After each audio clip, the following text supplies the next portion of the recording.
পাচ্ছ অলরেডি আমরা কেক পার্কে ছিলাম আর অলরেডি এখানে ঝড় চালু হয়ে গেছে, ঠিক আছে। তো ধুলো ফুলে উঠছে সারা গঙ্গার পাড়, দেখো ঝড় আসার মুহূর্তটা।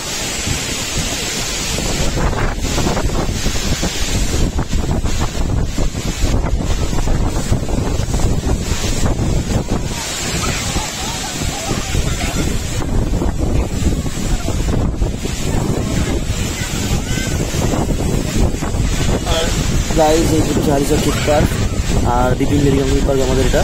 আর এই কেক পার্কের বাইরে বেরোচ্ছে কোনো রাস্তায় বিশাল ঝড়, আমার রাস্তায় দেখো।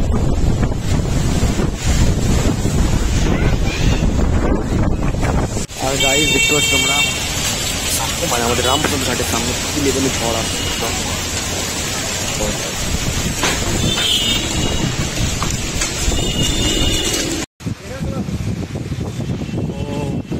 ঝড়ের মধ্যে কেক পার্কে হাওয়া খাওয়া আলাদাই মজা। বৈশাখ মাসের ঝড় আলাদা লেভেল, আলাদা এনজয়। চলো নতুন একটা ভিডিও দেখা হচ্ছে, বাই।